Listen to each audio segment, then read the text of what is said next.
Welcome to Channel and Mike.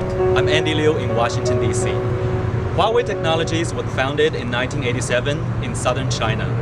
Now it is the world's largest telecommunications equipment provider, serving over a third of the world's population in more than 140 countries, including the United States. Recent debates over cybersecurity have again put Huawei under the spotlight. Is Huawei doing good business? How are Huawei's practices affecting people here in the US? And what does Huawei's growth mean for other Chinese multinational companies investing overseas? Recently, I talked to Huawei USA's Vice President for External Affairs, Mr. Bill Plummer. Now let's listen to what he has to say.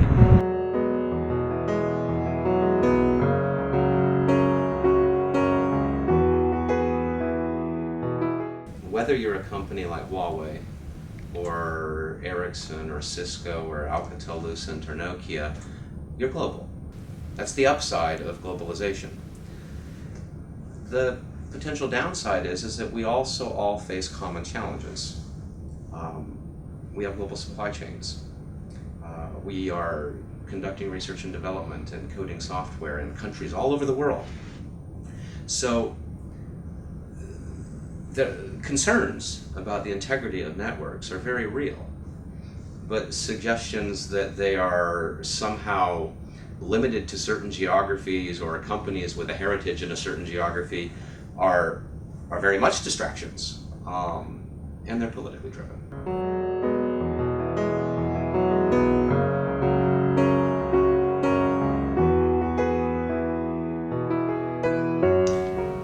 I think when he made that first statement, he said something to the effect of, he believes, or it is his opinion. And those statements also were politically motivated. Huawei understands that there are geopolitical issues that are far above and beyond us. We're a multinational company that's doing business globally. You have to put this in the context. Imagine roughly 1/3 of the world's population is in some way or another connected by Huawei solutions. We're doing 70% of our business outside of China. We're in over 150 markets, over 500 operator customers, national operators in virtually every OECD country except for one. It sort of exposes what is a geopolitical game that is being played, and to some extent, market access for Huawei in this market is a pawn on the US side of the board.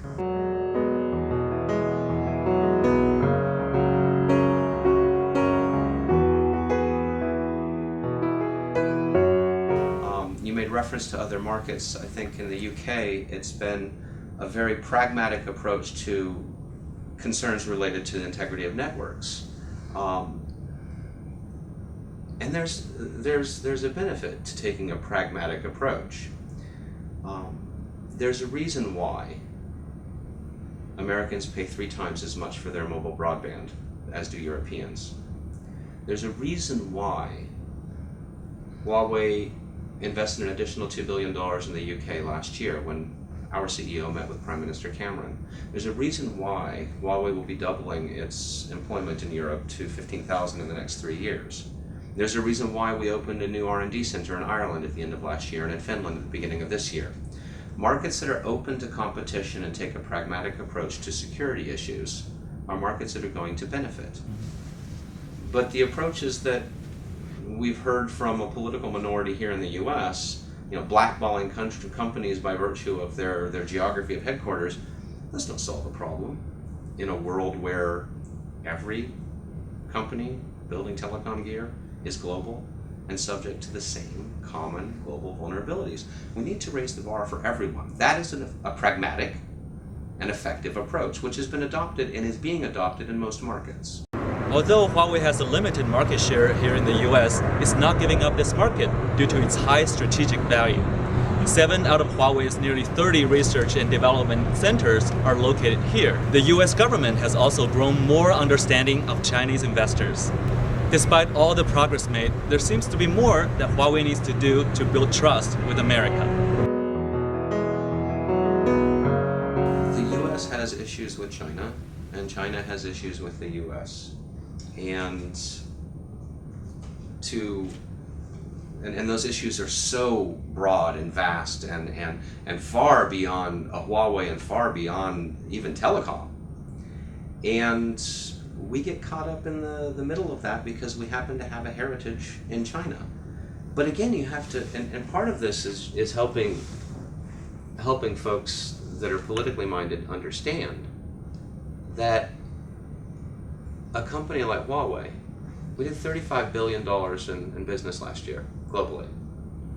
32% of our inputs into our solutions come from American suppliers. That was between $6.5 and $7 billion in procurements last year. And so some of what we have to do here in this market is to help people understand that you actually, in erecting market access barriers which are not effective at addressing network security issues, you're actually hurting American companies and jobs. And that does resonate. But it's an education process. It's helping politicians primarily that don't necessarily have a grasp of the transnational nature of this industry understand exactly what the industry looks like. Understand that a Cisco and an Alcatel-Lucent and an Ericsson and a Nokia Siemens are, like Huawei, all conducting R&D globally and coding software globally and building product globally, and all in China. 3 years ago, the situation was much more black and white. Today, I think that there's a bit of, I don't speak Mandarin, but there's a bit of Huidu in the mix. The shades of gray are compelling people to look twice. It's like, oh, this isn't as simple as this and this. This is all mixed up in the middle. And so we can't simply cut something out and suggest that everything is going to be better. We need to have universal solutions, because that's the only way to address what are universal vulnerabilities. At the beginning of the year, President Obama issued his executive order on cyber, which was very pragmatic and focused on finding industry-wide solutions. It charged the National Institute of Standards and Technology to come up with a framework for supply chains. We saw Secretary Kerry in the spring meeting with his counterparts in China, which led to the first of a meeting between the two governments on cyber in July. We've seen U.S. industry. The Telecommunications Industry Association, the Information Technology Industry Council, the Software Industry Association, the Semiconductor Industry Association, the U.S. Chamber of Commerce, all joining together this spring in letters to the Congress saying these geographic barriers are a bad idea because it impacts them. They're all American companies and Chinese companies.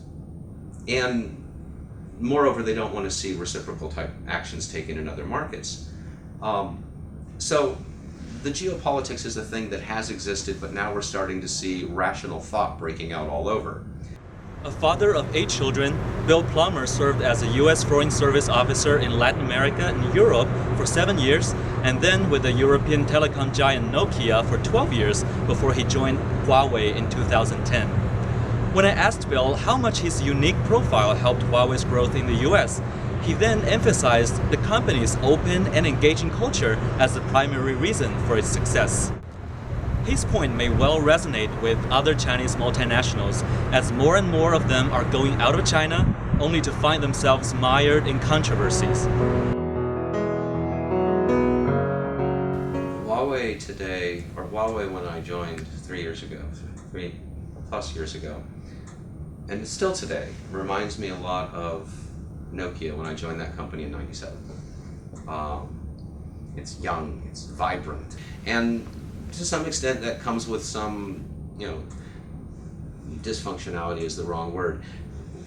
We've been growing so fast we need to catch up in some ways. And part of the catching up is being better communicators. When you're a global leader, communicating well is not an opportunity, it is an obligation.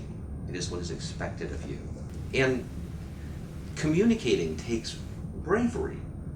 It is different in different cultures. Communicating can be, whereas Americans tend to be very loud and brash and we're all about communicating and branding and marketing. That's not necessarily the same in other cultures. And it's a matter of finding a balance. And sometimes that means taking risks. And Huawei has done that. And as early as the late 1990s, we started bringing in Western consultants.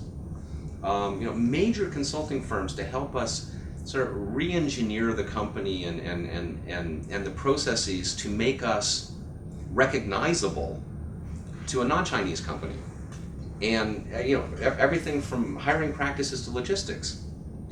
And then throughout the 2000s, we've been bringing in more and more non-Chinese folks with experience in different markets, folks with experience in different industries, with different competencies. We now have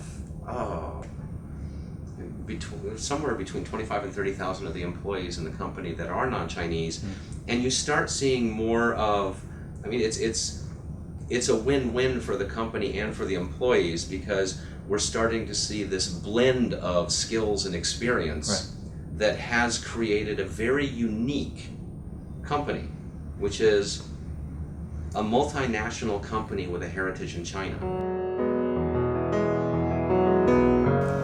There should be more human interaction between the two governments, and there should be more opportunities for the perceptions that people here on Capitol Hill have of China may not have any relationship to reality.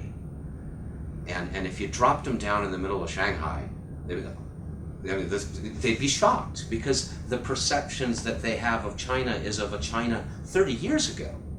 But similarly, I think that in China, the perceptions of Americans as cowboys are also a bit dated. When we spend time together, we realize that our perceptions are not always accurate. And I think everyone would benefit from a reconfiguration of their perceptions, and that's going to require human interaction. We don't know if the cybersecurity issue will be solved anytime soon. What we do know, however, is that Huawei will keep doing business in the US and China will keep doing business with each other, and this relationship benefits global development. Perhaps it would be better for both parties to spend more time talking with the people on the other side, understanding each other, and working together to find common solutions to shared problems. I'm Andy Liu in Washington, D.C. Thank you for watching this episode of China Open Mind.